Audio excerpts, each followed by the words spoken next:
Alors que je traversais le parc désert la nuit, les ombres des arbres semblaient murmurer mon nom d'une voix que je reconnaissais à peine. Cette voix, douce et à la fois terrifiante, me rappelait vaguement celle de ma grand-mère décédée depuis des années. Intrigué et effrayé, je me suis arrêté pour écouter, espérant que c'était simplement mon esprit qui me jouait des tours.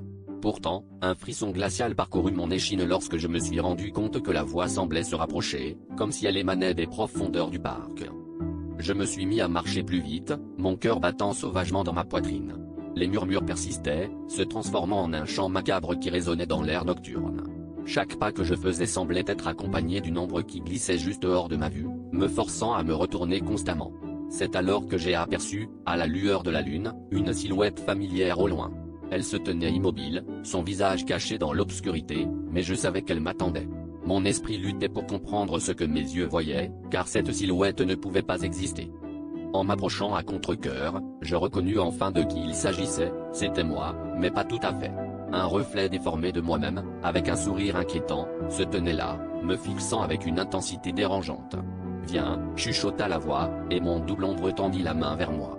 Malgré ma peur, un étrange sentiment de familiarité m'envahit, comme si cette rencontre avait toujours été inévitable. Je sentais une force invisible m'attirer vers cette version de moi-même, une force à laquelle je ne pouvais pas échapper. Dans un dernier effort de résistance, je fermais les yeux et hurlais, espérant que cela dissiperait cette apparition cauchemardesque.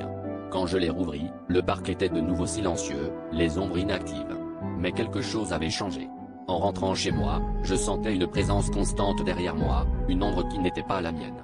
Chaque miroir que je croisais me renvoyait un reflet qui n'était pas tout à fait le mien, un sourire inquiétant figé sur mon visage.